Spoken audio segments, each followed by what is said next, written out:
Good morning, everybody. Welcome to our panel on drug abuse, the pandemic, and the Jewish community. My name is Chaim Metzger. I'm an Avrech Beit Midrash Zichron Dov, as well as rabbinic assistant at the Bayit. And I would like to thank Jax for co-sponsoring the event and for our panelists as well. We'll get to them in just a moment. So before we get to that, I would like to begin by introducing a little bit about what we have covered already, meaning that this event itself is a standalone, but there also has been a series on drug abuse and use in Judaism that we've been going through at the Bayit over the last several weeks. And in it, we have explored a lot of issues that will probably also be touched upon in the panel today, but again, from a slightly different angle.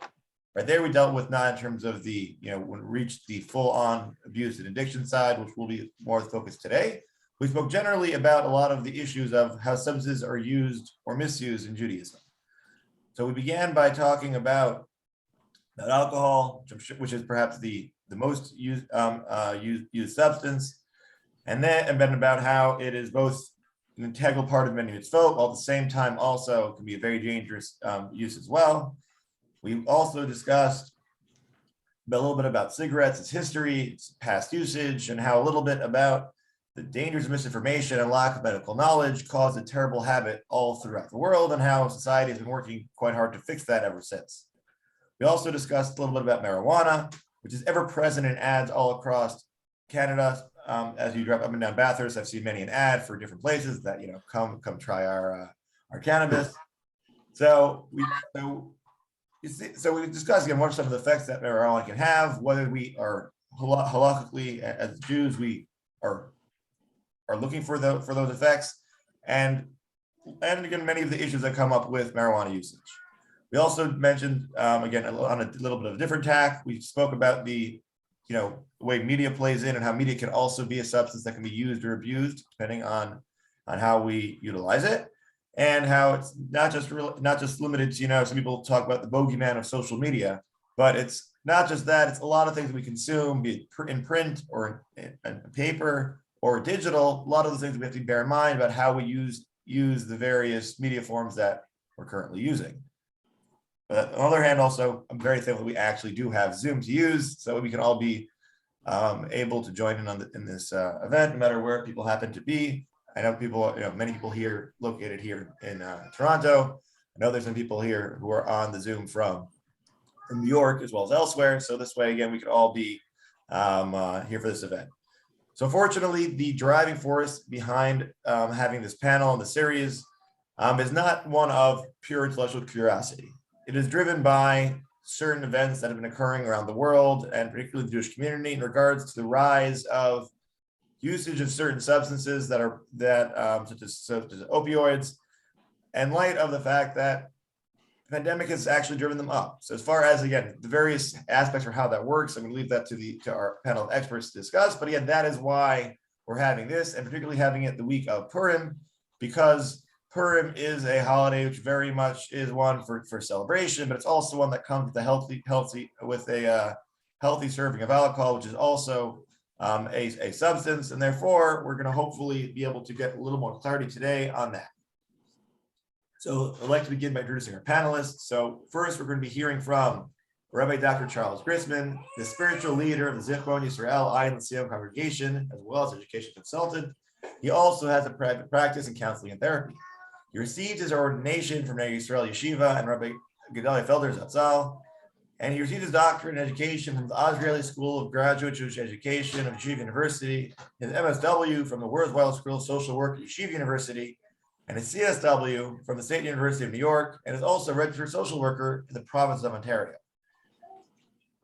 He completed the senior educators program at the University of Jerusalem, received his teacher's license from the University of Manitoba, as well as teacher and principal licenses from the National Board of License for Teacher and Supervising Personnel in American Jewish Schools. And he's also the author of The Diversity of the Divine, a book based on the weekly Torah reading that explores rabbinic wisdom and its capacity to address compelling questions from a very variety of perspectives. He is currently working on his next book, and he is married to Lori Grysman and has 4 married children and 10 grandchildren. I know that at least his wife is on the call. So thank you for lending us your husband for today. Our next up speaker is Dr. Michael Kurzner, who was born and raised in Toronto. Dr. Kirzner has practiced extensively in the areas of family medicine, geriatrics, emergency medicine, and has decades of experience in addiction medicine, in which he is still active and practices in 3 different clinics. University of Toronto assistant professor, Dr. Kirzner is a respected teacher and mentor and has published in 2 Canadian medical journals. He has taught on Jewish medical ethics and fought passionately for this cause. He and his wife, Meira, have been active in Jewish outreach, having co-founded Aisha Torah of Thornhill, and have taught for many different organizations. Their grandchildren draw their family, and they always seek Zadie's medical advice at all hours. And last but certainly not least, we have David Kaufman of JAX, who is a warm and outgoing narrative and solution-focused therapist and a Canadian certified addictions counselor. David is Director of Outreach Education at JAX, the Jewish Addiction Community Services. Every week, David facilitates 15 weekly support groups, including a men's support group, an Orthodox women's support group, a group for parents with loved ones struggling with addiction and compulsory behaviors, and a weekly Sunday evening practical spiritual growth group with Rabbi Appleruth and more. David also lectures and counsels individuals and families. As a counselor, David is known for his lighthearted, empathetic, and systematic practical approach to mental health and change. So now that we have know a little bit about our panelists, I would like to turn the floor over to our first one, to Rabbi Grysman, and allow him to take over. Thanks. I do have to make one correction. The most important quality I have is I have 12 grandchildren. Well, I apologize on the updated in the bio. 2 new ones. And anyhow, look, first I would like to thank you, Rav Metzger, and Rabbi Torchiner and everyone else for the wonderful work that you're doing and the fact that you are bringing issues like this to light. I think it's a mitzvah chashuva, and I'm so glad that you included me in this. And what I'd like to talk about a little bit is give a sense of context to where the halacha stands about, or some halachic perspectives about drugs and drugs use. And I would like to start with quoting a Gemara from Tanit. And the Gemara in Tanit says that Rabbi Benah said, if you are osek in Torah lishma, if you study Torah for the sake of Torah, it's a samachayim for you. You do l'shem shemayim. It's the elixir of life. On the other hand, if you're osek in Torah shelo lishma, if you're involved in it not properly, it's sam hamavet. It's the elixir of death. And we can take almost anything and we can use it properly. And even we can even fool ourselves to think that we're using properly, and really we're not using it properly. And then it becomes sam hamavet. And I think that sometimes in certain situations, we our relationship with drugs, stimulants, and whatnot can be used in a maladaptive way as opposed to an adaptive way. And I had a professor, Rabbi Menachem Brer's itself, and Brer said that when you look at drugs, you can look at them from 3 sociological perspectives. And the first one is tradition. And in certain traditions, the use of drugs is normative, and it can even be beneficial. They can promote a certain spiritual joy as long as they're used in a context that is not harmful. And to that effect, the Aruch HaShulchan, who basically summarizes the halachas about Simchas Yontif, says the following thing. He says, when you're ochel v'shoteh v'samech b'regel, lo yimashech b'yayin u'b'kalut rosh, u'schok she'asichrut v'aschok b'kalut rosh, ein ha'simcha elo holalut v'sichrut. If you're going to be involved in Yontif and you have a drink or something like that, then you shouldn't let it turn into debauchery. Now, what exactly is debauchery? I'm not sure. But I will tell you one thing, that sometimes what we do is when we get together and there are stimulants involved, we can tend to move away from the from the productive to the maladaptive. And that certainly is something that is highlighted on Purim. Perhaps one of the more famous Gemaras that we know is from Megillah, where the Gemara Megillah says, "Chayiv kol inush lifsume b'puria." In other words, you're supposed to get so inebriated until you don't know the difference between Arur Haman and Baruch Mordechai. And right after that Gemara is mentioned, there's a story about, I think it was Rabbah invited Rabbi Zera over to his place to celebrate Purim. And in the middle, he shechted him, he killed him. And he davened and he was revived. And then he said, "Come over next year." And Rabbi Zera says, "I'm not coming over. I don't think a miracle will necessarily happen twice." And so people have taken that, and it's mentioned in the Shulchan Aruch, that as a result, on Purim, you're supposed to overly indulge. Now, others have looked at this Gemara and said, no, it's just the opposite. It tells you that if you take your use of something to the point where it's destructive, it's a chilul Hashem. It's something horrible and something that you should not be involved with. And as a result, many of our poskim say that the type of overindulgence that Purim has is really destructive. It's really no good. It is really harmful. And what we have to do is we have to realize that anything we have can be a samachayim or a sam hamavet. Now, in the traditional context, there's all sorts of things about that. But another important area where drugs and other things can be used is when you want to get, Breuer calls it inner-directed. And drugs can be used to retreat into the self, to find some sense of solace, to come to some sort of enlightenment. And you sometimes use drugs to deal with yourself. And once again, first off, it's not as effective as tshuva and tefillah. Simply not as effective as tshuva and tefillah. And in addition to that, these moments of self-awareness are fleeting, and they generally do not last too long. I know that sometimes with adolescents and sometimes with adults, we use drugs not to understand the self. We use drugs to run away from the self. And that can be a problem, particularly when adolescents use it. It's an escape from reality, and that escape from reality can be very maladaptive. And the third area where you can use drugs is being outer directed, where drugs become part of a social situation. And sometimes that conventional morality can create a situation where people get overextended and they use things that perhaps are not that good for them in a very negative way. And it gets particularly difficult when a person has a genetic predisposition towards addiction. And according to many studies, there are large numbers of the population that have that type of predisposition. And then you have an obligation about v'nishmartem me'od lenafshetechem. You must take care of yourself. And it's actually an isser for you to be involved with drugs. So for example, if you're a person that has that predisposition, then guess what? You shouldn't make kiddush on wine.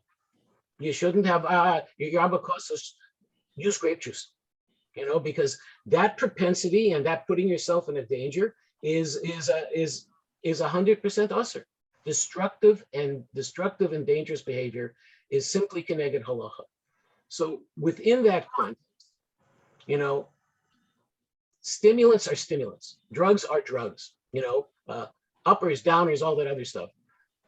Under medical direction, somebody's having a serious problem with like depression or something like that, they can be very effective in helping you progress. But if you're not using it in a manner that's helping you progress, then it can be very destructive. And we have to do everything to watch that type of destruction, and also to make sure that we have systems that aid people in not getting into this type of destruction. I mean, I have to say that my minimal involvement with Jacks, I've seen like some tremendous things that they do with their Shabbatonim and other things, and it's lekavod u'tiferet. And I think that we have to create norms in our shuls and in our institutions and in our social engagements where this stuff is done in only a productive way. I'm finished. Thank you very much, Rabbi Grysman. And so now I'd like to turn the floor over to our next panelist, Dr. Michael Kurzner, for him to give his perspective on this. Thank you very much, Rabbi Metzger, of course, Rabbi Turchiner as well, for inviting me to speak a few words. The topic, drug abuse, the pandemic, and the community, of course, as one can imagine, is hours, days of discussion. There's no way to truncate this properly and meaningfully into a very, very short discussion. So the only hope that I would have is that perhaps I would lead people to have questions and stimulate further discussion in these areas. There's no way to cover a topic like this properly in a short period of time. So I just want to give a caveat for this. My reasons for being here, what value could I have to speak on a panel like this? Number one, I do work as a hospitalist, a geriatric hospitalist in Baycrest Hospital. I work in the psychiatry department as the attending physician, as well as behavioral neurology. So I have some behavioral interests.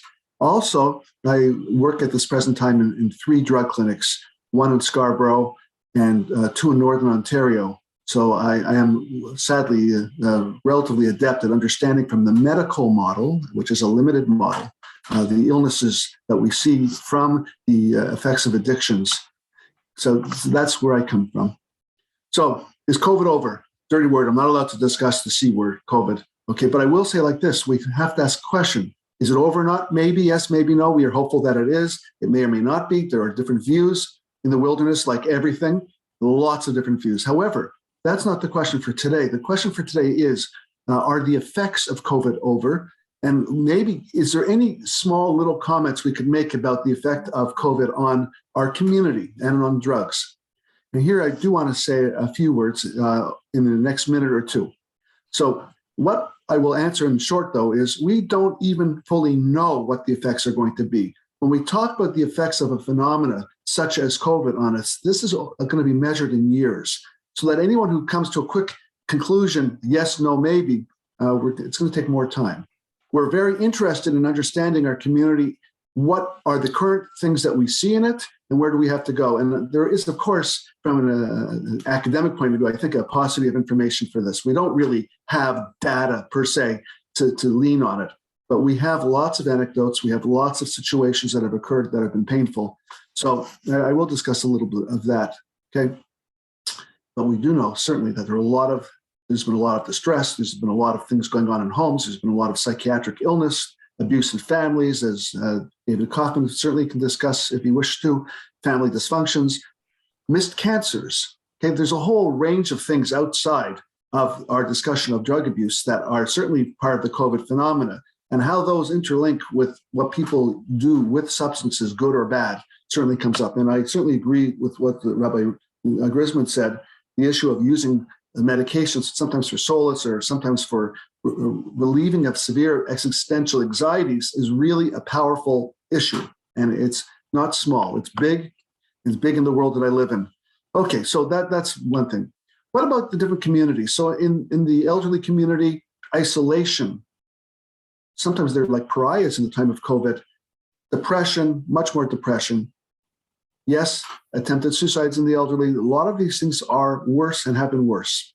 What about the issue of, say, the addiction community where I work in? More suicides, more dramatic overdoses with substances, for example, fentanyl. And, the question had come up, are the substances all the same? Yes and no, interestingly. The common final pathway, what happens to a person when they take a substance, okay, and where it takes them and how that may numb them or push their mind down. The substances have all kinds of effects on mental capacity and blunting of emotions. But that's the common effect. But the bottom line is the biological effects are totally different. So fentanyl, for example, which is not really our discussion for today, I'm mentioning it only to leave it right now. has run through every community. Okay, it runs through our communities.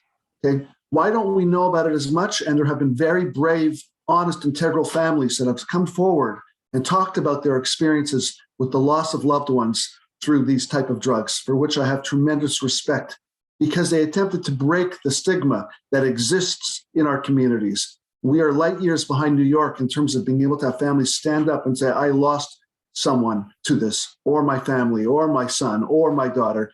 So this is really the beginning, but there are dramatic deaths.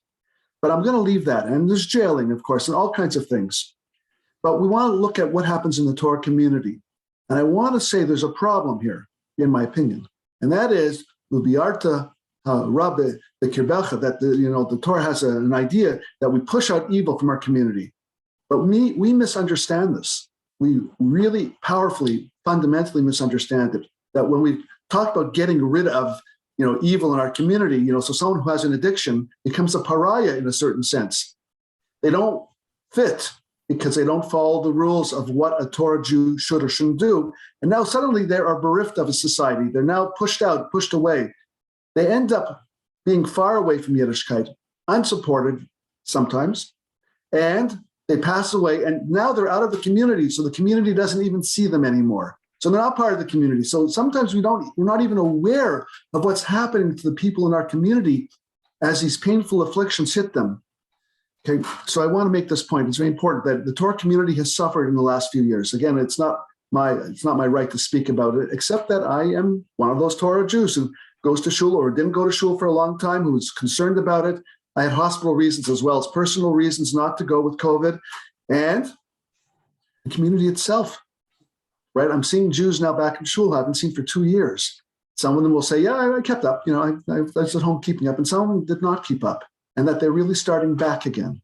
We know that this has had an incredible effect on us. But again, I want to talk more about the issue of substances. But the background that we've just gone through a major traumatic moment, and we're wondering, where do we go to? So the Torah community is starting to rebuild in Toronto. We're starting to have kiddushes back. We're starting to have people coming to shul again slowly. In the Kiruv community that I work in, very slowly people are coming back. Those people that are less attached to Torah values naturally are going to come back more slowly. So I want to make a point now and talk a little bit about drugs. So first things first, we should appreciate, as many of my rabbinic teachers have taught me, the more that the Jew of the Torah drops the values that are near and dear to them in Torah observance and in understanding, the more likely they are to pick up the values of the society that they live in. This is one of the spiritual rules. They become much more like the people they live with. And that's, we can call that the Mudvei Mitzrayim, if you like, which is really the afflictions of Mitzrayim, the afflictions of the times. The more that we are genuine with our values, the less of these afflictions we may have. The more that we live in society at large, the more we pick up the issues of society. So the Jew of history was known to be a moderate user of alcohol, which was the major drug at the time. And moderation, yes, most Jews, I think, still are moderate. But unfortunately, the percentages are higher now. And I think that we are reflecting the mores of society in this particular regard. So talking about addictions, I talked about the big addictions for me as a physician. I spend a lot of energy trying to stop people from dying rapidly from massive overdoses of opiates. But that's not the situation day in, day out in our communities. Rather, we have alcohol. Alcohol still is a very big issue. Alcohol doesn't kill right away for most people, but it causes dysfunction. It can cause family dysfunction. It can cause, ultimately, liver dysfunction. It can cause other conditions, cognitive dysfunction. So we know that these substances, if not used well, as Rabbi Grysman pointed out carefully, then yes, they are high risk. We are less capable, I believe, and this is, again, I think Mr. Kaufman would be more eloquent at this, discussing this, but we are less capable of controlling substances now. This is something that I, in my little life that I have as a general doctor and as a hospitalist, see. Alcohol and substances are a greater part of people's coping mechanisms. This is how they get through life. And this is a problem. Of course, I'm seeing other drugs, coke and speed and designer drugs, but these are much less of an issue day in, day out, but they are in our communities. And if we think that they're not, we're making a mistake. Now, that's not an answer of itself. It's just an eye-opening idea that we have pain, existential pain, we have issues. Perhaps it came a long way back from their childhood. Perhaps it was as a developmental issue. Perhaps it was traumatic issues that occurred in our life later. We have a lot of different etiologies as to why it is that a person will come with the conditions that they do. And I'm leaving cigarettes out. Marijuana, this is a real concern for someone like me. Now, I am not a developmental pediatrician. I don't have any right to speak in the area of the pediatricians. I will just say that we do know there is data out there to show that more adolescents and young adults are smoking. The data for this, because I'm interested in this in the scientific perspective and how we can use CBD or other molecules of THC in select moments in hospital settings for people who have certain conditions that otherwise we're struggling to treat. But we all agree, if you're smoking marijuana, you're at risk. If you're young and adolescent, you are at risk, especially with, as again, Rabbi Grysman pointed out, with genetic situations, certain types of HLA antigens show in the brain that you have higher risks for psychosis. We are seeing adolescents with psychosis. We are seeing these adolescents, and I don't get to see them when they're 16 or 17 or 18. I get to see them coming into my office when they're 25. They've had 8 years of dysfunction already and struggling. And why? Because they are at risk. And why are they taking these substances? Because they hurt often. Now, that may not be the only reason. As we pointed out, the social aspects that you fit and you belong sometimes in certain subgroups when you take the drugs of the subgroup. But sometimes you take the drugs because you just hurt and you need something to push away those bad black feelings that have many different reasons for occurring. Okay, I want to make the point that we have to work very hard in this area. And I want to finish up my words just talking about a little bit of what we might be able to do. These are totally opinions. I'm not asking anyone to buy into them as being honest answers because I don't know. And my nose is to the grindstone. I work, unfortunately, not in the area of prevention. I'd like to say that I did. I would like to give credit for that, but I don't. I work in the area of treatment of people that are in trouble and their lives are falling apart. That's usually the beginning step when they come to see me. Way too late. Okay, we're talking about the Jewish community now. We're talking about the fact that we're not even sure in a couple of years what our adolescents are going to be looking like as young adults. Many of them will be fine Torah Jews, well adapted, and many of them will not be. I'm sorry to say, I don't know the percentages. I'll leave that because that's out of my capability of knowing. But we have to start to look at the basics of what we can do. So I'd like to make two general suggestions of things. And again, this is just to open people's thoughts, open people's minds to think what should or could be done. Number one, we need to reintegrate our community on multiple levels. We have to reestablish links, in my opinion, links. So what did I see in the last 2 years? I was one of those people that was far away from the community, but I was still teaching. I was still involved. Okay, still people from the community calling me, still having my Torah friends and the other environments that I lived in. But I want to say that being far away means that you're not connected. It means that if you're having a problem in relative silence. And really, to me, it's like the period of COVID was like a darkness. It was almost like a darkness descending on people, okay? Under the cover of darkness is the way that I coined this myself, although someone else probably said it before me. But that's what it felt like, okay? It felt like really we are not capable of coming together. So we really need to reintegrate. And this is happening. It's happening. But on a deeper level, and again, the rabbis are more capable of speaking about this than I am, but the reestablishment of deeper internal values are critical. Remember, when we act like Torah Jews, we want to be more moderate. We just do. We don't want to get drunk so much. The issue of Purim coming up is relevant because, unfortunately, and this is unfortunate, that we're seeing, okay, the fact that we're at risk. That in the olden days, I used to have to pick people off the sidewalk. You know, the night after Purim, right? You know, someone would call me and say, someone was vomiting in the sidewalk, and I mean, this was part of the life that we did when I was a little bit more vibrant than I am now. That's what happened. That's what we did. Okay, and it's very, very powerfully concerning. So we have to get back our deeper values.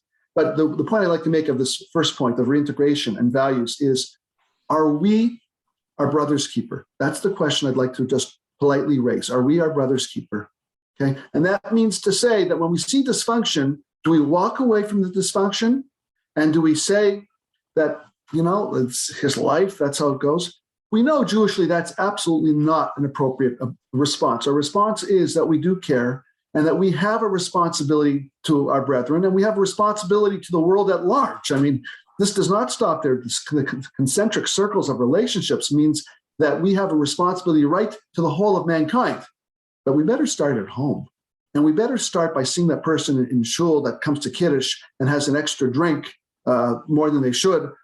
Or you see someone sitting down because they're a little bit intoxicated because they had a couple. And what are we doing about it? We're saying, oh, he's a nice guy, leave him alone. No, there are methods of helping that person, even if you're a lay person and you don't have knowledge of addiction medicine and treatments. You have to do something.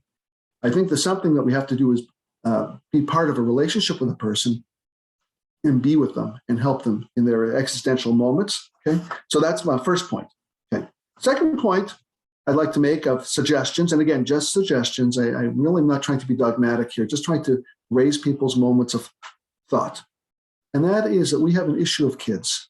Now, I'm not a party liner when it comes to masks. Okay, forgive me. I mean, I'm a physician and I'm an academic physician.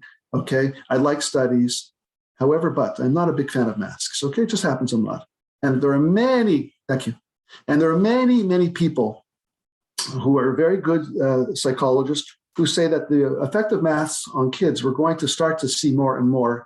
These are not necessarily healthy, and that we may end up seeing a backlog of kids in our school systems who have been masked that may or may not be doing as well as we would wish they could be, or worse than that. And there was something that I found out that was really of eye-opening effect to me. A psychologist that I know told me that, in fact, there are places, there are schools, some in the private school system, that have hired psychologists on staff to deal with the ongoing issues of their children. The school hires them. Now, I know we don't have the same circumstance at all. We don't have the same economic reality, but they have people on there, right then and there, on the spot, so to speak, coming into the school system to politely speak to these children. We do have guidance counselors like this, but psychologists with skill sets to start to work with the at-risk. And perhaps this needs to be more generally looked at and applied. I leave those two questions. I thank you, everyone, for listening. Thank you very much, Dr. Kirzner. Now I'd like to turn the floor over to Mr. David Kaufman from JAX. Good morning. Thank you for inviting us here. I love my work. My work consists of running 15 support groups a week, counseling families and individuals. And I love it because I love to see the light come back into people's eyes after they've been hiding out with drugs and alcohol and pornography and gambling and whatnot. There's everything in the community. And they get their lives back together. I also find my work exhausting for the same reason, is that you're dealing with people who are often in crisis. You know, at JAX, we like to say we are a 411 organization. We like to be informational, we like to teach, we like to help people, and not a 911. But of course, we do whatever is necessary. But it is definitely part of our mission to go out to the schools and universities and like we're doing today, to teach people about alcohol and drug and addictive behaviors and uses, to help them before things get really terrible. I like to say that some of the JAC's best work will never be known about. When we go into schools and we speak to in a university and we speak to somebody who says, wow, I relate to that, that's the direction I'm going. And then they call up and they meet with one of our counselors, which we've hired many new counselors this year. We have a clinical meeting we had last week. We had 9 people there. We are quite busy at this point. But when one of these university students calls up and says, I need help before they have hit rock bottom, what a blessing. But you know, it's a quiet thing that happens.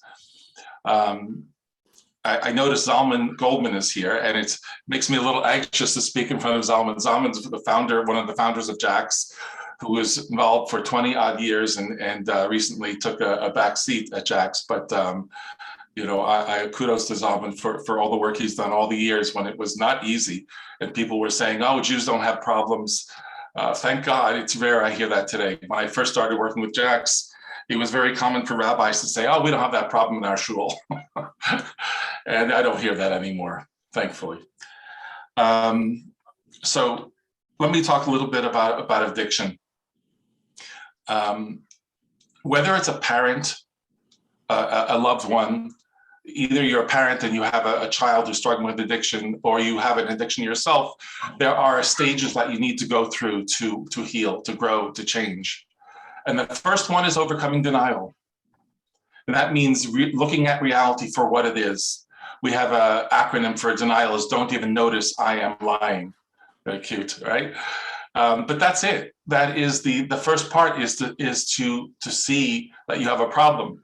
One of the blessings we have in this community is that we have numerous support groups. As I mentioned, I run 15 a week.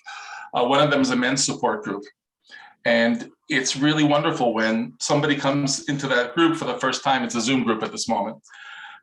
And they're not sure about what they're doing, where the role of alcohol and drugs and pornography and gambling and so on fits. And they meet somebody there and the guy says, yeah, well, that was me. I recognize that. And they have these conversations. It's amazing. And people, they start to say, okay, what's the next thing? Well, you have overcoming denial. And that's for the addict. But what about the parents? Parents are often in denial that they have a problem. Oh, it's just a stage he's going through. It's his bad friends, whatever it is. And or it'll get better. We get acclimatized to craziness. Things slowly happen and you okay, it's not so bad. And you get used to that. And then the next crazy thing happens, you get used to that until you're living a life that, how did I get here? So for the parents, the first stage is denial, overcoming denial, which is recognizing that this is not a life that any of us should be living. The second stage, and I'm going to go through this very quickly, the second stage is breaking the silence, which is having that conversation. And often that second stage is calling Jacks and saying, hey, I don't know what even to ask, and we help them go through that second stage, which is having the conversation. The third part is education. What does it mean if you have somebody you love who's struggling with addiction? What does it mean when you have it yourself, right? We go through that educational piece. And then there's the next stage is a plan of action. What do you do as a parent? What do you do as somebody struggling? And there are details, which obviously I cannot go into at this point. And then the last part, which is really not the last part, it's just part of the whole process, which is self-care, learning how to take care of yourself in a healthy manner. So those are the stages. And I just want to add something for the parents here, because truthfully is a lot of the phone calls we get are from parents or loved ones. And one of the first things we teach them as parents is something called the 3 C's or the 4 C's, which is I didn't cause the addiction, I can't control the addiction, and I can't cure the addiction. And that's really powerful because it helps remove some of the shame and the fears around it. And then, so what do? Well, that's the educational piece, right? And we kind of joke with the support group. One of them Thursday night called Here to Help, which is for parents and loved ones. We say, come at least 6 times, and if you don't like it, we'll gladly refund your pain and misery, right? But that's, those are the stages that go through. I want to talk a little bit about, what is addiction? What is it about? It's complicated, and it's not complicated. Why do we do what we do? Why do we do anything we do? One of my teachers used to say, all behavior is purposeful. All communication, you cannot, or the other way he would put it is you cannot not communicate. So everything we do is for a purpose, for a pleasure. And sometimes we all have this, but addicts or people struggling with addiction seem to have this on a larger scale. And again, I'm really giving you a very simple outline, but we all have voices in our heads. And I'm not referring to schizophrenia. I'm referring how we speak to ourselves, things that we deal with. So we all have the fear of rejection, the fear of failure. We once did a program at Western University, and I asked this crowd of 200 students, how many of you have the fear of rejection? And I don't know, 25 raised their hands. And I said to the rest of the group, and the rest of you are all lying. And they all started laughing. And then I said, okay, well, how about the fear of failure? How about the fear of the unknown? How about the fear of pain or fear of feeling out of control? And of course, by the time we get to the end of it, everyone's got their hand up, right? Because we all have these voices, but sometimes the voices are really loud and they're really difficult. And that might be circumstances that made up our lives, whatever. It might be just the way we are created or experiences. And I mean, certainly if you went through trauma, I know these are difficult subjects, but if you were bullied or molested or whatever it is, those voices are really, really powerful. And then one day you're at a kiddush or a bar mitzvah, somebody offers you something, and you smoke the weed, or you drink the drink, or you go into porn, and suddenly those voices get quiet, and you go, "Oh my God, where has this been my whole life?" Right? I don't have to feel those feelings. And that's really powerful. And that's part of the addictive process, which is that it answers a question you didn't even know that was there. Right? It gives relief. And so a lot of what we do at Jackson, a lot of what I do in counseling in the men's group is we don't talk about drugs a lot, because drugs are not the problem. Drugs are the failed solution to the other issues of life. So we teach people how to live life on life's terms. It is not uncommon for the first session, somebody comes and they're kind of walking out the front door, and they turn around and they say, "Hey, we just spent an hour talking and we barely spoke about, drugs." And I said, "Because that's not your problem. Your problem is learning how to live life on life's terms," right? And so when we, for example, the men's group, we talk about the role of masculinity in our lives, the role of sexuality, the role of money, the role of religion, role of God, whatever it is, And we speak very little about drugs, because once you learn how to live life on life's terms, you don't need to hide with what drugs offer. All right. What else would I add here? One of the men in my groups, he says the most dangerous, switching about drugs, marijuana, he says one of the most dangerous things about marijuana is that people don't think it's dangerous. And I would say that goes for alcohol, for gambling, for pornography, or whatever the addiction is that it starts out looking like just something that, is a distraction or whatever it might be. And then at some point it hijacks you, and your life becomes not your own life. Yep. And you start damaging other people's lives, and you are not proud of the man you are or the woman you are. And that's what this is on one foot. I could go on. I find this, I love the subject because I love helping people, and I love that Jax, we see people recover from their lives and reclaim their spirituality, as Dr. Kirzner was speaking about. A large part of what the recovery process is making Judaism, or whatever your spiritual system is, meaningful again. I remember we say that the difference between spirituality and religion, often for the recovering addict, is that spirituality is about a relationship with God. Religion is about the ritual. And at some point, if a person's going to recover, they have to figure out how they're going to combine the two again in their lives. Which I'll just finish up on this part then about the 12 steps. The 12 Steps of Alcoholics Anonymous was founded by a man named Bill W., who struggled with addiction himself. And he basically wrote a book, which is called The Big Book today. And it's basically his 12-step program to recovery from addiction. And since he wrote it, is now not just alcoholism, but every kind of addiction there is. There is literally hundreds of 12-step programs. But it's a wonderful program because it is non-denominational, and it's there to help people reclaim their lives, to see who they are and do the emotional work that they need to do to grow. But you're not doing it alone, because you're doing it with a support group, and you're doing it with a sponsor. There's somebody who's been there, done that before you. And it's an extremely healing program. In fact, this next few weeks, I'm doing a Jax on Sunday nights from 8 to 9. If you go online, you'll find it. I'm doing a 12-step program for the layperson. And it's already proven really amazing. So anyway, Jax is open 24/7. And just Rabbi Grysman was speaking about halacha and addiction.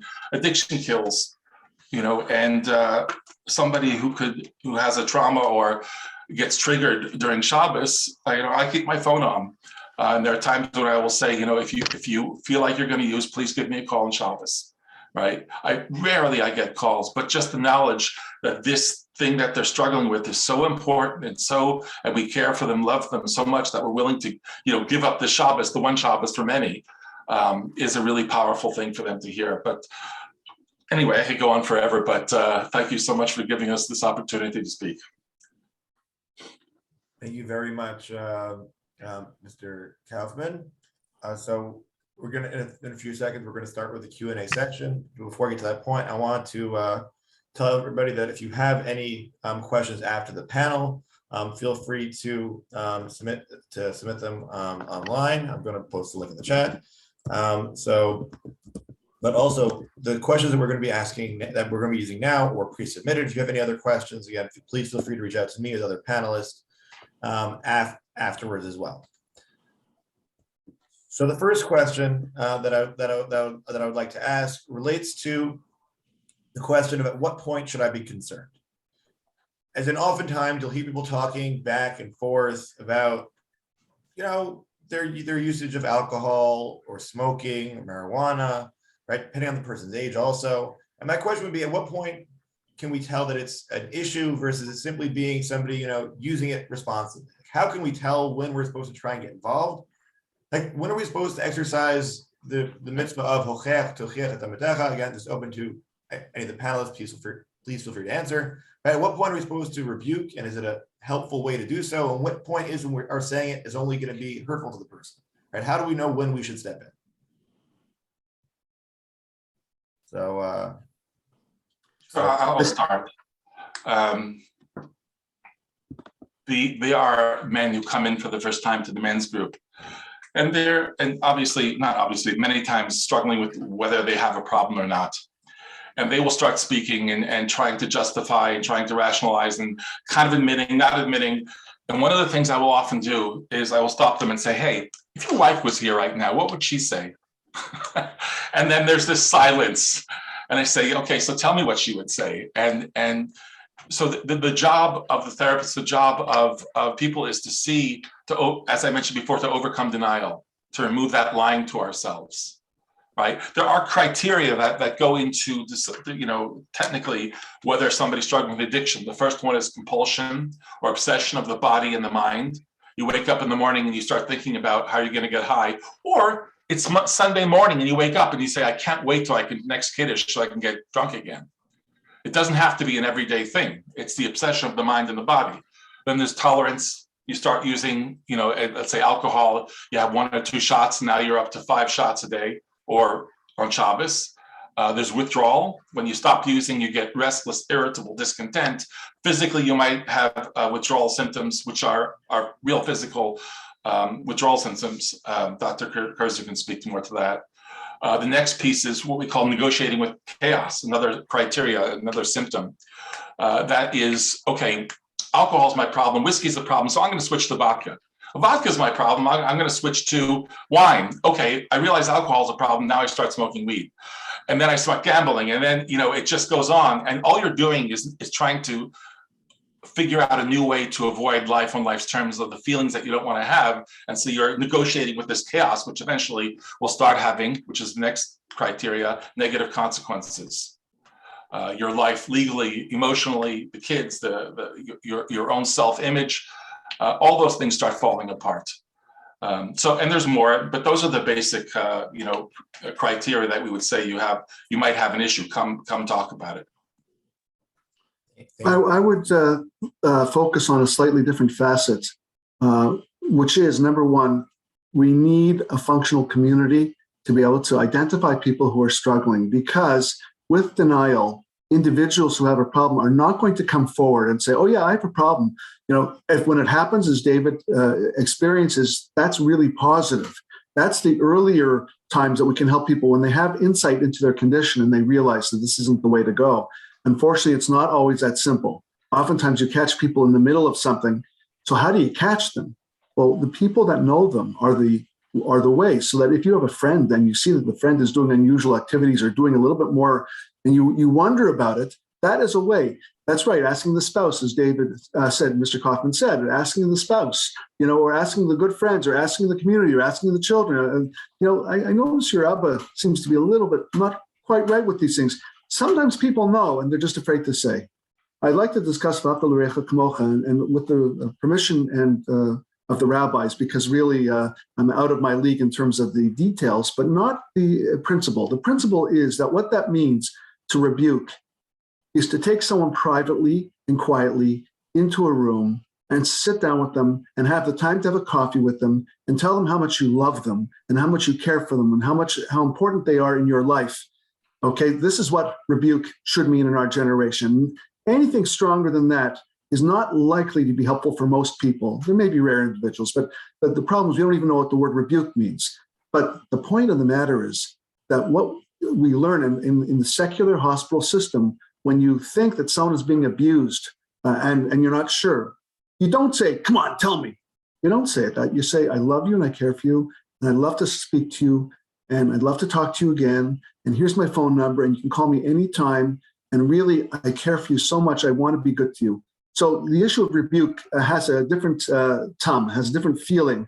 It should be a very gentle approach and not a hurtful, not like I'm afraid to tell you because if I tell you, who knows what. So I just want to remind everyone here that everyone can rebuke, but how one does it, it takes a lot of effort to be gentle and caring and careful and focused. And the person has to know that you love them and care for them. Less than that is not going to be helpful practically. And we do this in the hospital system as well. So we don't get home runs sometimes when we're trying to figure out what to do with people. During a class, what's up?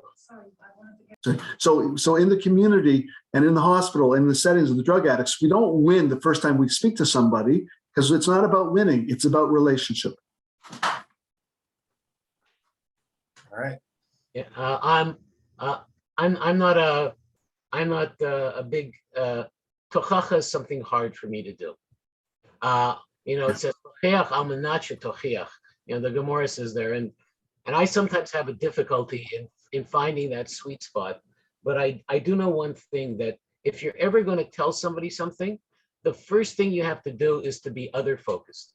I remember when I was in yeshiva, they talked about one of the great Rosh Yeshivas, and he said that he used to sit and give musar to the boys, and he would sit quietly with them for 20 minutes before saying a word. And so they asked him once why he was doing this, and his response was, if I'm going to tell this person something about their life, I've got to be talking it to him from inside of him, not inside of me. And to get to the difference between inside of him and inside of me requires a lot of skills, a lot of empathy, and you know what? I saw one of the chat things. I remember one instance where I had a friend who was a cell phone addict. We went out to dinner once, pre-COVID, and the person was on the phone all the time. And I just said one response, an old friend. I said, I miss you. And something simple as that can open the floodgates. Until you get to that, it's a nechta ketov. You can take a horse to water. I'm not sure if you can make him drink. So that's just my perspective. Can I add a piece to this? Sure. Don't mind.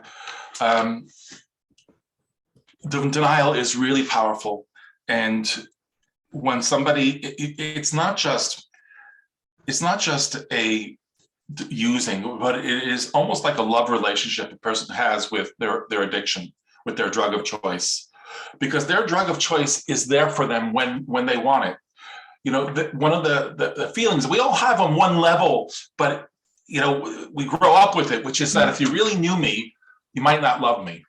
But the addict feels that in spades, or wrong metaphor in the gambling, but you feel it in tremendous ways. So telling somebody, telling them that this isn't an issue is difficult because they don't want to hear it. Their fear is so powerful. One of the things we do, and this, again, there's so many ways to go about this subject. We teach parents how to do an intervention. And the intervention, I'm not talking about the intervention when you walk in with three large men who say, you're going to rehab. Whether that works or not is really a whole other issue. But it's the type of intervention where they write letters. And the letter is very specific. We work it out it's a very methodical, and the letter is basically has a few parts, 3-4 parts. I love you. That's the first part. The second part is, this is what we've seen happen to you since you started doing A, B, or C. This is how it's affected the family. And the fourth part, which is the plan of action, which is we're no longer willing to participate in your self-destruction. And here are the new rules. If you do if you go to therapy, you go to support group, you go to rehab, whatever that might be in this situation, we will continue to support you. But if you do not, then these are the consequences. We're talking to a 25-year-old or whatever. Again, it has to be individualized. So don't run home and do this. I have a template for people who are interested. But it might be you're going to have to leave the home because we're no longer willing to be held hostage by your addiction, by your manipulation, by your drama, and all the things that go with addiction. So there are different ways of approaching somebody who's struggling with an addiction. And that's why we have an educational group, the Here to Help group on Thursday nights. And that's why we say you got to come back at least 6 times before you make a decision what you're going to do, because there's just too many details that are involved.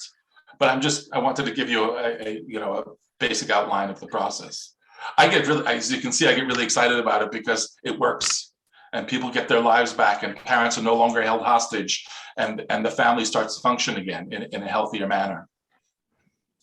Thank you very much, Mr. Kaufman, and all the panelists for answering that question.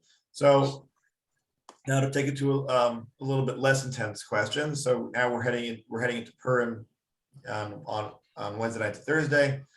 So we know that there's specifically only a mitzvah to drink during the Suda itself, right? During the actual Purim meal, the festive meal, towards the end of the day on Thursday this year is when we're supposed to be drinking. But is there any recommendations to make sure that we can do so in a way that is going to be productive if we are choosing to drink, as opposed to what, some of the stories that we've been hearing so far today? Like, how do we make sure to put ourselves in the right place, whether it means drinking or not drinking, but how to make sure that we're in the right place towards that effect? I guess I'll start. I mean, first off, I think what you have to do is create a culture in worship, in shul, in family, that everything revolves around simcha shel mitzvah, and you have to create, and you have to talk about, Purim was a positive experience.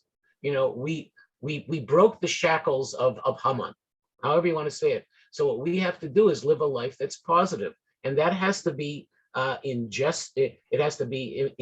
has to focus throughout the shul community, and it has to relate to the families as well. And maybe if you get people to start talking about how they're going to celebrate Purim, maybe you got to you have to create a culture that does that, a culture that is caring, and a culture that is really against some of the wildness that happens at other times.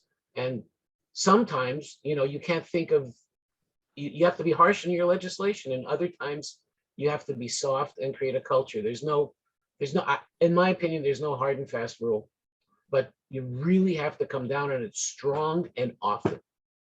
Strong and often is the key. And it's hard sometimes with some of the normative behavior that happens in shuls, and it has to be combated. And sometimes even if you combat it, the problem is that somebody finds a way to sneak away and start it again anyhow.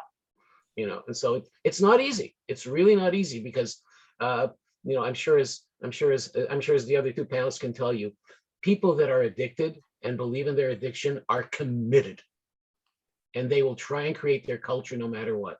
And you have to watch out for that, because those people are around. It's as my father Oliver Shalom would say, he says, "Doch a nächtige Tag." It's a day that's black. I would like to add to the rabbi, for who those words are absolutely, to me, powerfully important. Okay, I want you to know that it's critical for us to appreciate that this is a religious day. A Suda, right? We're sitting in the temple. It's a very powerful moment. We are sitting together to celebrate a special moment. How can we lose sight of this? So this is, I think, the number one. But I'd like to suggest a different facet again, which is the facet that may be an opportunity for people to understand their friends and family and other members who are having a problem or not. It's not a problem for a person to fall asleep for half an hour if that's what they want to do, and they wake up and they're fine and they can talk and they can make bench at the end of the meal if they everything's okay. So we're not talking necessarily about those people. That's why one rule doesn't fit all. Rather, a person has to either know who they are, or other people around them have to know who that person is in terms of being able to give meaningful advice to that person. I think it's a litmus test. I think those people that are spiritually attuned to the day use alcohol in a way that is helpful. And those that are less spiritually attuned maybe this is where the teaching has to be. Maybe that's where their learning has to be. But as David Kaufman would point out clearly, that if they're already in a phase of addiction, and this I know from good experience, then that type of education and helping isn't going to be the answer. That's only in the earlier stages. In the later stages, they need some type of therapeutic paradigm to help them, unfortunately. And that's really the issue. But yeah, we have to be good role models. And in my life, sadly, I'm a boring guy. I think that my wife has not seen me drunk maybe once or none in my whole life. Okay, that's me. I'm not asking anyone to be like me. Okay, that's just my nature as a human being. But nonetheless, that if I were at a place that someone was sprawled out or vomiting, that person needs an honest, gentle, personal phone call afterwards. Are you okay? Is everything all right? I was worried for you, and I'm still concerned for you. In other words, maybe we can use our hug and we can use our special moments to help those people that need more help. All right, Mr. Kaufman, you have something to add, or? I mean, the one of the sayings that I remember that came to mind when you asked the question was, how much peanuts can somebody with anaphylactic or a peanut allergy have? Right? I mean, it's the same with alcohol. As Dr. Kirzner was saying, the people who are aware of their issues and overcome denial, they will not have any peanuts, any alcohol. And the person who is not aware of it, will try, because they're that's the nature of addiction. Right. Okay. So hopefully we'll be able to use some of what we've heard to make sure that our Purim material will be directed properly in that sense. But now let's get some other ones that I've heard that I feel that we need to go on. In addition to the fact of we currently discussed, a healthy culture. So building on that. So is Rabbi Metzger, sorry, can I add one last comment on Purim, just because it's some of my favorite memories for people that are there. There are many people in the Jewish community that celebrate Purim as their sobriety day. And there are many people, I used to save the messages for comic relief of the calls that would come in that basically went, he's doing it again and I can't take it anymore. And then the calls that came the next day of, oh, it's just the wrong number. Sorry, we didn't mean to call you. And this attitude was perpetuated by the leadership in the community going back 20 years that weren't in tune with the fact that Purim wasn't sort of that loophole, that heter. And it's so important to focus on what Michael shared of when you get to know the person. And Rabbi Grysman, it's a gift, by the way, to not be a critical person so that people feel that you're approachable. And David, I could talk for days about, but it's really very special to have people like this on the team that will be able to say to people that just because it's Purim, it's not okay. And that's a message that people don't hear, and they look for the loopholes, and they talk about one was too many and thousands were not enough, which is a familiar expression of people just losing control and becoming enslaved again to the drug of choice. That there's an extra need to be vigilant around Purim, to message the community that there's a life and death danger, because starting from the young people right up to geriatrics, whenever there's a loophole and a reason, I'll just do it once. Like I said, some of my favorite memories, and we lost a lot of people on Purim or as a result of Purim, and we got a lot of people back as a result of Purim. So hoping that the community is empowered and continues to grow from sessions like today's. Amen. So related to that, so the question often comes up as to how we supposed to, there's a mitzvah of chinuch, right, of educating our youth as well as adults in regards to, when to properly to drink and utilize, particularly on Purim. So the question comes up as far as, what is the right age to start with, with Gil Chinuch, right? Particularly in regards to Purim, right? So there's we have the confluence of the fact that this is a mitzvah. When somebody's 13, they're supposed to be able to drink, right, halakhically. But legally, it's a much more dangerous area. As mentioned also in terms of the marijuana being far more risky for those, in their formative adolescent years, the brain is still developing. So what should we do? Let's say if you have there's a teenager and they want to drink on Purim. is there a particular way to, to handle the situation? Shouldn't we?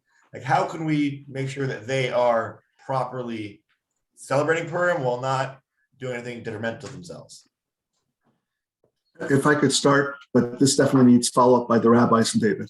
And that is, what I want to address is the fact that I think, and this is just an opinion of one person, but I think that the children are going to be a little bit more at risk now with the circumstances of the last couple of years and the society that we live in. And the marijuana society is at the door. Okay, it doesn't take much for a frum kid in an Orthodox environment, if I use that expression, to be able to find marijuana, dope, whatever you want out there. It's there. The door, the society is just 1 foot away from these children.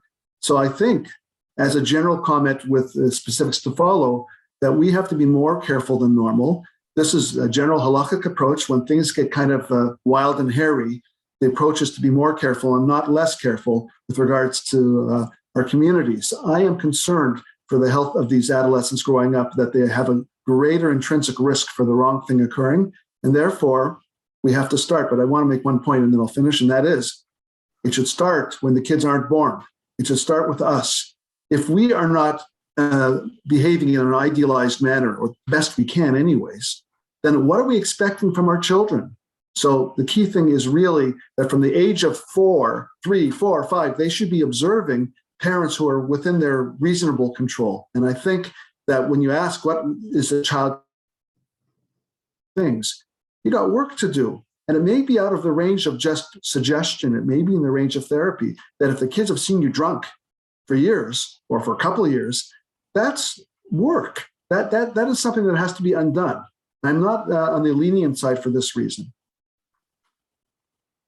Okay.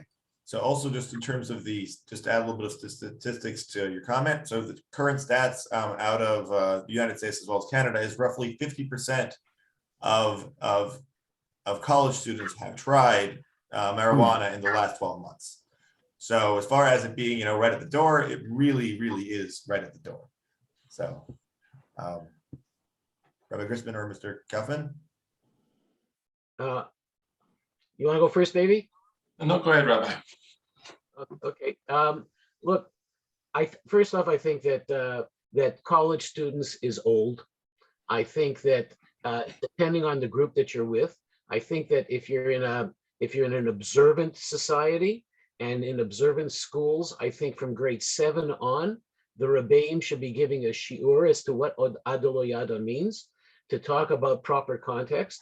I think also that if it's possible, that there are certain parents that are that may be a little more liberal about drinking, and talking to them about contextuality. I think it's really important for people to know that first off, adolescents have a tendency to do 2 things. One, to say they did twice as much as what they actually really did, and another one is they have a tendency to experiment and I guess oscillate between different perspectives. And it's really important for them to know that, ad kan, up to here and no further. So I really believe that the chinuch thing has to be a unified Rebbe thing in the yeshivas, the yeshivas where you have those types of kids. I think that, and by the way, having done some research and seeing some of the guidance videos from public schools in Toronto for 12-year-olds, it's there. No question it's there, and they do education about it. And I think that we should be considering the same thing. And once kids learn it from that young of an age, it maybe will stick with them longer.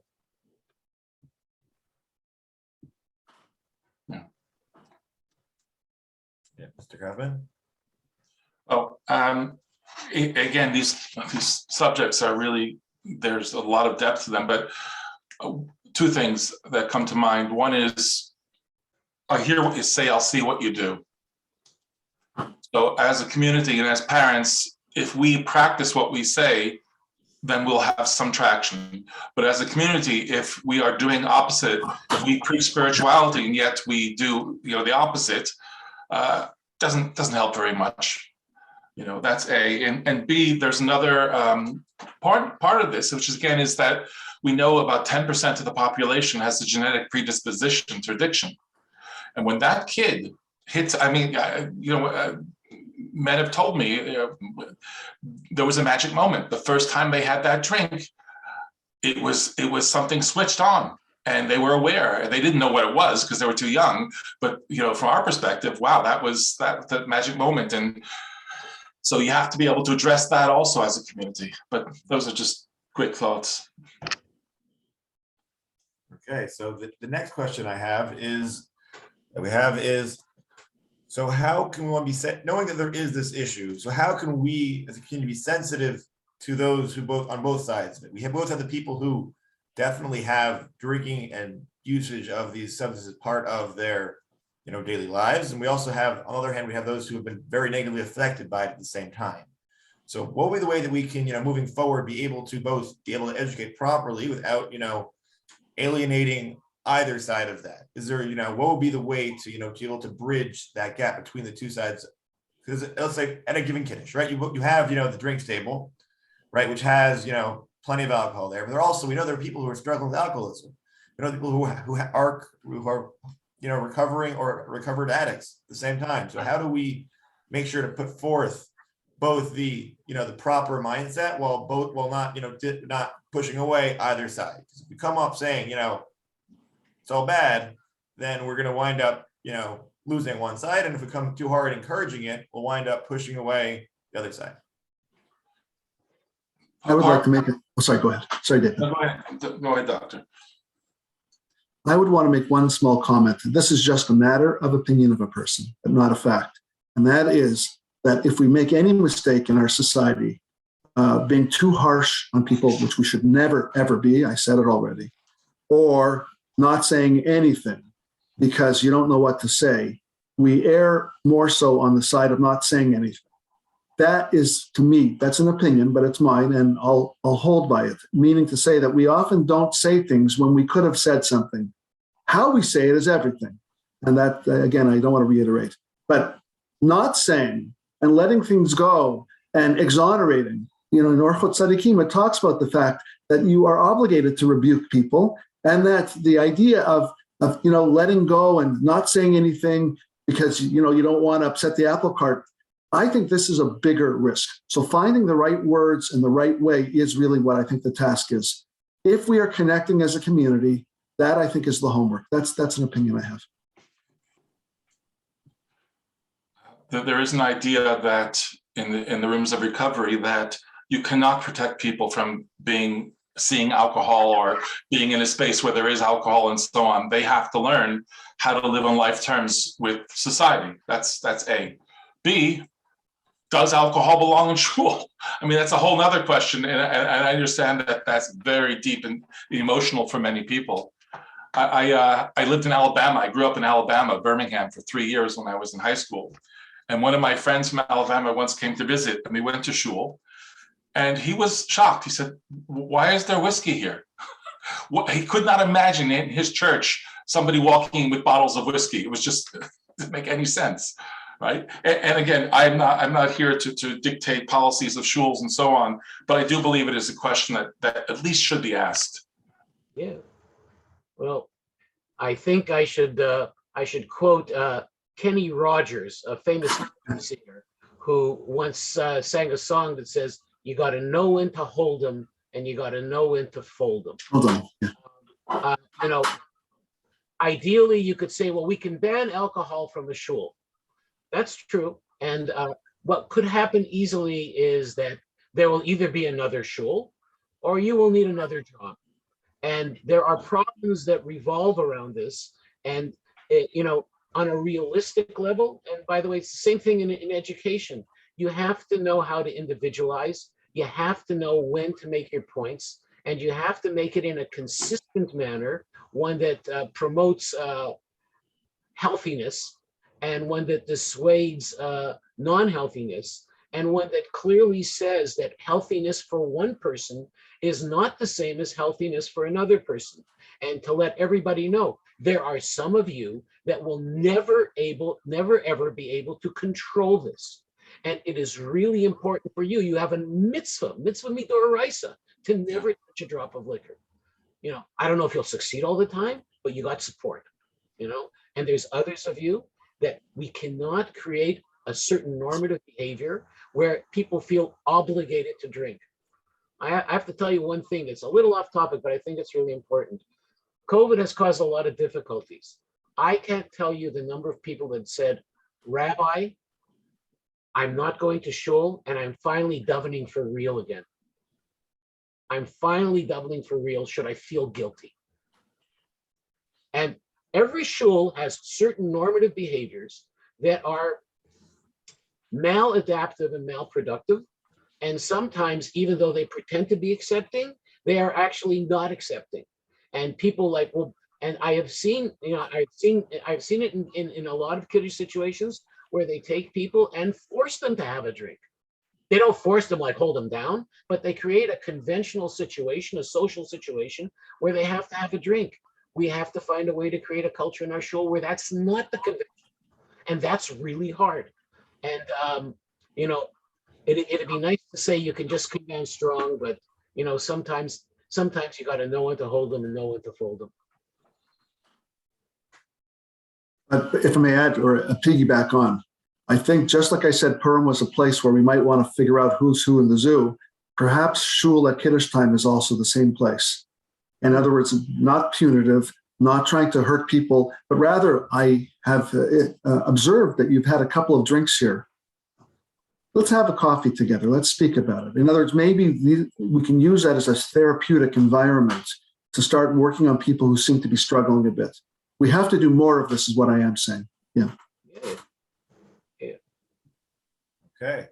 So now that we've addressed drinking on Purim, we've addressed a little bit about drinking in shuls, but so to head a little bit in a different direction. So I recall being mentioned by the question about utilizing certain substances to achieve a spiritual ends, right? So I know Rabbi Grysman spoke about how it's not ideal and how there's better ways of doing it than that.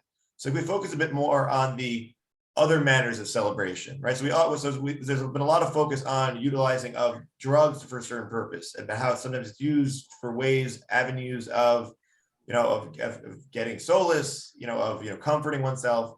So what would be a way to, because people often do self-medicate utilizing these drugs. So what would be a way that we could deal with these difficult emotions that isn't through the use of a bottle, but would instead be a more productive way that the average individual here or that people that we may know, that we can help them in a way that doesn't involve some sort of substance?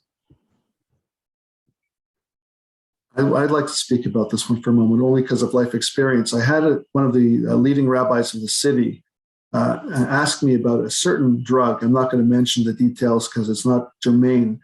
And it was not one of the classic drugs that we're talking about today, saying that he has someone in the shul that wants to use this drug for spiritual enhancement. Okay. And he was asking me about the medical stuff, and he was going to mutter it. He's going to allow it to be used. And I said to him, Rabbi, I cannot agree with you. I'm sorry, I cannot, because I cannot know about this person enough, and I can't know what this drug will do to this person.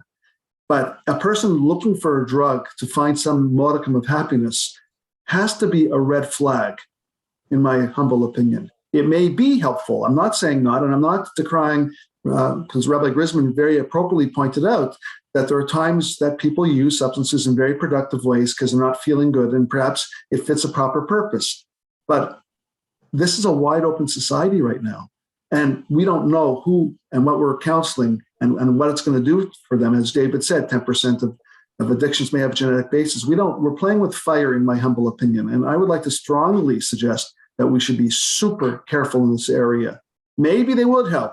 I want you to know psychedelic drugs are coming back now. In England, we're using now peyote, we're using LSD for psychosis and for PTSD. It's not that there's no purpose for any of these, but in highly controlled circumstances, not as a general, let the public decide what they want. And I really would like to say this. Thank you. Rabbi Grysman or Mr. Kaufman? I really believe that taking drugs to get into a spiritual place is artificial, and it doesn't last long. You will actually see this in the writings of Hindu yogis that say this thing. But you have to talk to people about like why, I often get into these discussions, both in counseling and in shul, like, why isn't davening doing anything for you? And talk to people about davening and talk to people about what's in their backyard, and sometimes that helps. I find that meditation, is something I was personally involved with a lot, and I find that treating tefillah as a meditative technique has really done wonders for some people. Um, I just don't think, I honestly don't believe that there's a place for drugs for spiritual enlightenment, and it's creating a fantasy world, one that's not miyusad, it's not foundational. And when you talk to people about it, you say like this, well, the drug was great, but how long did it last? It doesn't work. It simply doesn't work. It's not long lasting. And you have to talk about building a foundational home.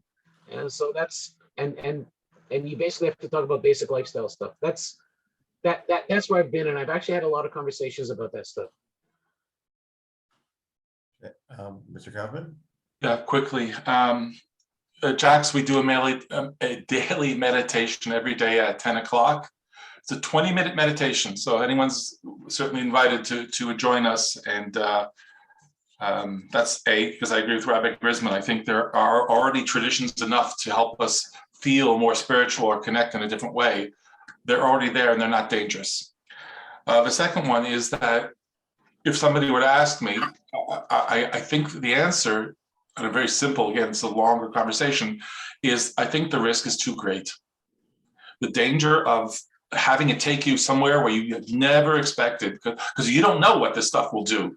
You don't know what the long term and how you start using it.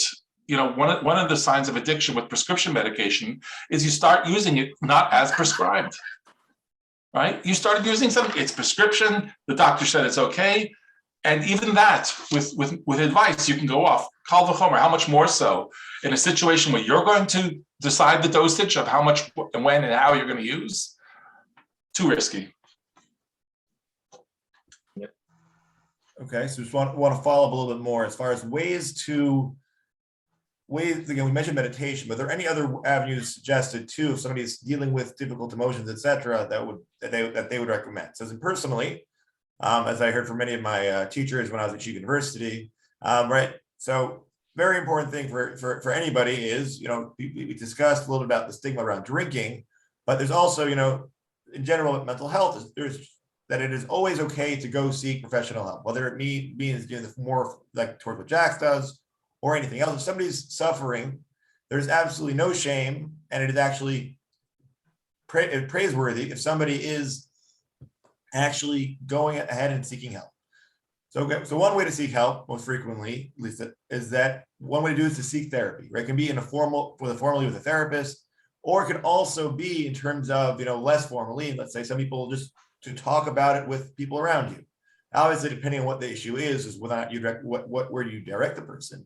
But it's important to have these cathartic conversations with somebody, because a lot of times if you're doing the meditation on your own, for some people it works really well. But for some people, the act of self-meditation is, scary. And also that people aren't necessarily sure where their thoughts will go. Sometimes it leads productively, sometimes not. So it's often helpful to have somebody else to be on the other side of that meditative session on that self-reflection in order to make sure that you're actually taking in a positive direction. So if any of the panelists have any other methods, we mentioned meditation, I mentioned therapy, any other methods, let's say that if somebody is, there are those deep stresses that we have as a result of pandemic and other stressors in our life. So what will be some other methods to do so in order to make sure we don't go into the wrong direction with the use of substances? Well, If I could, I'm sorry, go ahead, Rabbi. Go ahead, Doctor. You first. Me first. Okay. So one thing from a scientific point of view, whatever it's worth. So they have done good studies on exercise, fitness. Now it sounds ridiculous, right, when I say this, but speaking to someone who works out a lot. So the fact of the matter is that we often neglect our bodies in these moments. We don't allow ourselves to get to their maximum Sometimes we can have nutritional deficiency. I know, that's a very controversial area in our society. Sometimes we are not fit. We're not sleeping well. Okay, these things affect our general health, and that we often don't take steps to work on it. So, Shomer Ma'od Es Nafshosechem refers, at least according to one Rishon, as to preventive health. We have to do things to look after ourselves. And this is the thing that often gets left the last. So I'd like to say that, I'm not going to talk about other medicines. We're not going there. We'll talk about therapy, you mentioned already, but we have to be fit human beings. We have to eat well, and we have to be mindful. We have to, as we said, meditate, and we have to be physically fit, for starters. To be quite honest, I was going to quote the Rambam from Hilchot Deot, saying exactly the same thing. And I just want to point out that one of my Rebbes in Yeshiva told me that in Slobodka in Europe, they used to go for a walk for an hour every day before they started learning. And I do that with my wife as often as I can. And sometimes, even if you exercise with a friend and you develop some sort of a communication, that can really help. Speaking as somebody that's been happily married for many years, it certainly is wonderful for a marriage. Thank you. People who are in addiction, active addiction, if you ask, when you started using, how were you using? And the answer is almost always socially. I drank socially, I smoked weed socially, I did whatever it was, part of a social group. When they come to Jack's, they are almost always using in isolation. It went from something that was about connecting to people to something that disconnects. And the healing is actually the opposite direction, which is reconnecting to your spiritual roots, reconnecting to your community, healthy community, reconnecting to other men who understand, or women who understand what you're going through, which is one of the reasons Jack's has, as I mentioned, we have at least 15 support groups a week. And all types of groups. We have an Orthodox women's group, we have a parents group, we have a men in recovery group, we have a young adult group, we have a women's group, and because that is the healing. That is part of the healing, which is being in a place where you're loved and accepted for who you are. You don't have to be somebody else. You can say it honestly, and people will accept you.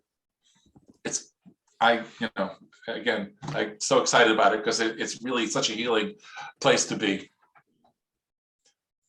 All right.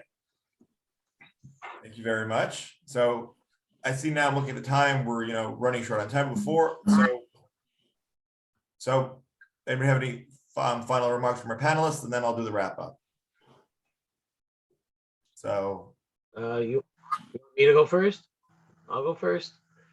Listen, first off, I want to thank you very much for providing us with a wonderful forum, and also for me to be exposed to yourself, Rabbi Metzger, and two wonderful professionals. And I just want to say that I think the key thing is individualization. And there's one thing I wanted to mention that I didn't. And I think that sometimes shuls and institutions can create environments that are too constraining. We have to have institutions that are more diverse and more accepting of people, because I think that sometimes people can get turned off to an institution because they don't feel in place, because the norms are too much, and that can be a problem. One thing that I found in my own work is that there's often people that are not that orthodox or not from, and I'm not talking about those who might be from. I'm talking about those who will never be from, and sometimes they don't feel it comfortable enough in orthodox institutions. I think that has to change, and I think that that's an issue that the entire community of Toronto has to address. okay, Dr. Kirzner or Mr. Kaufman? First thing I have to say that what Rabbi Grysman, I'm really number one, 100% with you on this point. I think it's a critical point that we really have to make our environments true homes for people. Okay, I've said that before today in a couple of different ways. We live in a society right now that is probably in many ways a very, very dangerous society. And we don't know where the future will be. Maybe we're close to the Messiah coming, maybe not. We don't know for sure. We hope, we pray. It sure feels that way sometimes. And let's hope that it's true. But in the meanwhile, we have to street-proof ourselves. We really do. We are not becoming more observant, more careful as a community. If anything, we are slipping a little bit, and we really have to find nice, polite caring, humane ways to help ourselves up. We have to lift each other up. And notice I didn't talk about medicine. I didn't talk about treatment. I didn't talk about those things once the problem is so big. I talked about the fact that we need to prevent. We have to work on prevention, and we have to work on our youth. Okay, and Mr. Kaufman? Well, thank you for having us, allowing Jax to come here and have a voice. Thank you so much for that. I guess the final message would be that you're not alone. If you are in this program today because you think you're looking for help, you're not alone. There are people who've been there before you've done that. I know the phone feels like it's 100 pounds to pick it up and make that phone call. But for a few moments of feeling uncomfortable, you'll gain a lifetime of support and growth and healing. So, Jax, I put the phone number there. Reach out to me at Jax. We have so much to offer you. Please, reach out to us. Thank you. So to close, I want to first of all thank our panelists. I want to thank Rabbi Grysman. I want to thank Dr. Kirzner. I want to thank David Kaufman of Jax, and want to remind everybody that this is just the beginning of a conversation. As I've mentioned multiple times by panelists, this is not something that is simple and easy. This is a very complex issue that we have to be aware of moving forward. So if anybody has any questions, feel free to reach out to me or to the other panelists. If you would like to receive a recording of this or of other things going on, please feel free to send me your email or put in the chat or fill out the form I posted as well. But again, just want to remind everybody that this is the beginning of a conversation, and thank you for taking part. So I hope we will all be able to truly celebrate this program. And if anybody's looking for other events going forward, so if you want to get more in terms of the stuff on the heavy topics of drugs and the like, please see Jax's website. They have many interesting events going on, as Mr. Kaufman has mentioned multiple times. And also, if somebody's looking for more stuff in terms of ways of getting ready for other holidays, so the Beit Midrash is running programming in that regard. It's just with the Bayit running the gutter night as well in 2 weeks, which will be, again, please God, not as weighty as this, a little more lighthearted and celebratory. And hopefully we'll be able to come together on more joyous events, and hopefully we'll be able to have a little bit better perspective thanks to everybody's participation today. Prayer.